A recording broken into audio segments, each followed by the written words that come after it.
Suomen curling-joukkue on pitkän tuotekehittelyn tulos. Joukkue on itse asiassa 1-1 seurajoukkue, joka kantaa nimeä Oulunkylän Curling. Kenellekään ei tule varmastikaan yllätyksenä, että kyseinen seura on dominoinut vuonna 1998 käynnistynyttä SM-sarjaa. Olli Rissasen johtama ja Jari Laukkasen valmentama ryhmä asuu samalla paikkakunnalla, Hyvinkäällä.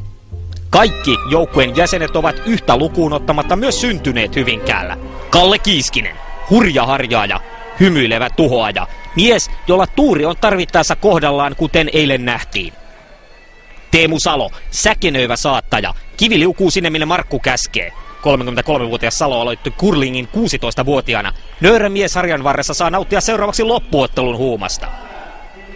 Ville Mäkelä, Uusiksen oikea käsi, tuplapoistojen mestari.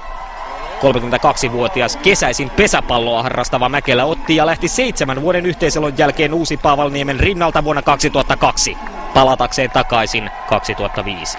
Se kannatti. Poikkeuksen paljasjalkaisten hyvinkääläisten joukkoon tekee Karkkilassa syntynyt kulttihahmo Markku Uusi-Paavalniemi. Hän on joukkueen kapteeni. Legendan mukaan ensi syksynä 40 vuotta täyttävä Uusis on ratkaissut Rubikin kuution 25 sekunnissa. Torinossa hän on Suomen olympiajoukkueen vanhin urheilija. Uusi-Paavalniemi on noussut Torinon kisojen aikana jo elämää suuremmaksi käsitteeksi. Nettisivut pursuavat keskusteluja. Useissa M15 käsittelevissä ketjuissa on viestejä pitkälle 200 000.